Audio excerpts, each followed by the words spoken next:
All right, well, hello and welcome. This week's focus is on the cover letter. As you see in front of you here, this is the Rasmussen College's cover letter example format and content page. You'll see here at the top, uh, this is where you include simply your name and your address, so street address, city, state, and zip. Skip a space, and then that's where you'll spell out the date.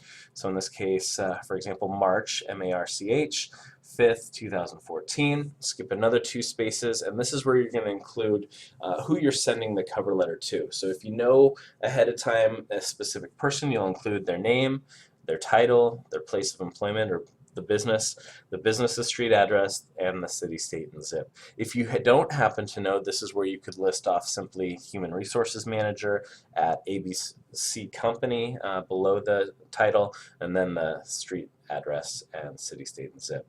Skip two spaces beyond that, and then this is where you'll include the salutation. So, dear Mr. or Mrs., if you know who you're addressing it to, or simply dear hiring manager or human resources manager can work as well. Try not to use sir or madam or to whom it may concern in this section. In that first paragraph, this is really where you're going to introduce yourself and talk about the job that you're interested in and how you came across it and heard about the job, and then followed up by potentially one or two paragraphs where you really get into the meat of why you're the ideal candidate for this position, talking specifically and utilizing that research that you've done either on the company or that lies in the job description, using many of the buzzwords that they use to show that you have in fact done or know and are knowledgeable on many of the requirements of the position. This is where you speak to that in that second and or third paragraph.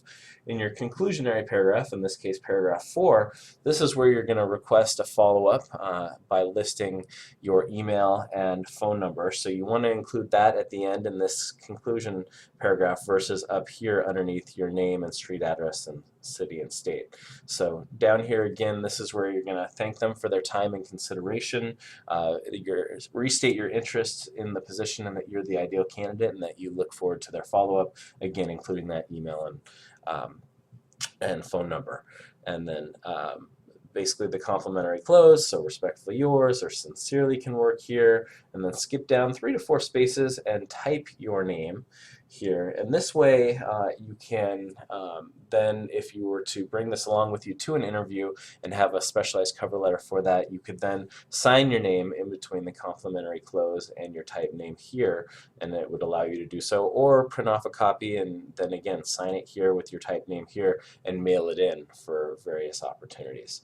At the very bottom is your enclosure, and this is the section where if, let's say for example, you were including a resume with the cover letter, you would type enclosure and then colon and then resume, or enclosure colon references if you're also including your reference list with that as well. But this is a great example again of the cover letter, and it's so important to include these days because it's oftentimes overlooked by so many job seekers. It's another excellent way to further tie in all of that experience and everything on the resume into why specifically you're the ideal candidate for the position you're applying to. So hopefully you find this helpful, and of course if you have questions, please be sure to reach out to your career services advisor where we can more personalize things and go over and revise your cover letter with you. Thanks so much and have a great one.